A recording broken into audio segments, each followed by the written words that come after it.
Hello, everyone. Welcome back to The Middle Ground. I'm Elizabeth.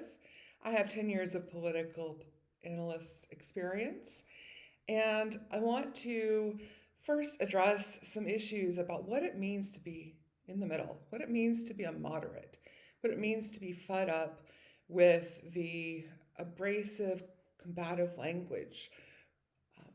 I liken it almost like the 20th century big wars. You had these trenches that people just dug in and then just fired back and forth. And if you were caught in the middle, so help you. So, what I like to do is called creating safe political discussions. And believe me, for the past 5 years at home with my father, it has been a big challenge. We don't always get it right. But I do want to make some observations a friend raised today that we're in a time where things seem out of control, and a lot of people are operating as a result from this place of being very anxious, afraid, feeling out of control, and triggered. So, for example, in the summer of 2020, when everything was going on at once, we had the fires, we had protests, we had the pandemic, we had so many things hitting us all at once in the summer of 2020. And it was just hard to let your nerves settle down. So, this is something we can start to do with each other in the political discussion. It's just not to engage. And I want to address, I had an engagement on one of my videos who first told me I didn't like my lack of passion or conviction. I wouldn't have started this channel if I wasn't convicted enough to feel that I needed to start creating public content for a lot of the analysis that I do privately. And I'm going to be methodical and thoughtful. I'm sorry if that doesn't fit in with the radicalized, zealous extremes. That's not who I am or what I'm here to deliver.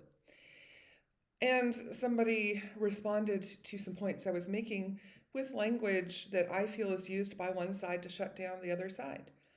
As I said, I have to walk a tightrope at home with my father and avoid any language that puts him on the defensive. I think the way I handle it is he always asks rather for opinions, for me to show him facts.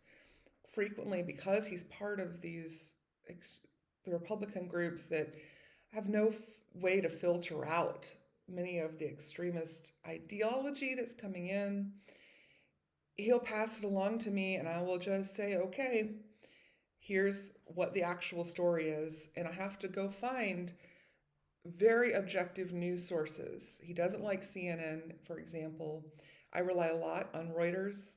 They're very objective in their analysis. If there's an event that's covered, I'll try to find how Reuters has written about it because it tends to be more objective. And I'll send it to him and say, did you know whatever story that you fabricated, this is actually the event, or here's an event that contradicts the rumor that you're spreading. So that very methodical approach has been effective in creating a safe space that doesn't get so volatile and combative and aggressive. Frequently, recently, for example, in relation to the analysis I gave of the Georgia voting laws, he sent me a scare story about a whistleblower who had stepped forward that was paid millions to stuff ballot boxes after November 3rd. So, if anyone is paying careful attention, do you notice the details in that story? So, I just responded and I said, first of all, he had a link for the website, and he talks a lot about wanting to see reliable, objective coverage. So, if he has a link for a website that is known to be an extremist website, I point that out to him that he needs to check his sources. And then I just say, okay, let's hypothetically entertain the idea that this story might really be true. Look at these details that don't add up. How did he make money stuffing ballot boxes after an election that was over? So I think in order for us all to keep our sanity and to be able to keep our nerves calmer in this environment where a lot of people feel afraid and anxious, is not to react in that same manner to each other.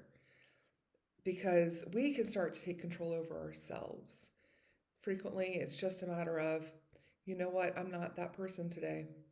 I'm not the person to launch into an attack today. I'm not the person to ask, don't approach me and ask me to get on board with language that insults other people or dehumanizes other people or undermines any ideas that they might have that might be valid. Um, I think this is something we can all do to stop perpetuating the cycle. Because some of the chaos that's being inflicted on us might be intentional to get us to turn on each other, to begin um, self-fulfilling prophecy. Tell people that things are out of control so they start to act like things are out of control, and then show each other the belief that supports what was predicted. So if we stop acting that way, then any players who are trying to make us think that we're out of control, to make us behave in a way that makes you think things are out of control, they'll win. The only way to beat them is not to play their game. Don't react, don't buy into any appearances that things are out of control right now. We can all take control of ourselves, of how we respond to the current political dialogue to create safer space for discussion. I hope anyone joining me here will join me on this journey. I have a friend in Boston who's been a journalist, who's a moderate, and I hope to invite her very soon for a similar conversation on this topic. Keep staying tuned in for future content. I'll let you know if she accepts my offer. Have a wonderful day. Please like, subscribe, and follow. I've got new exciting content coming to you soon.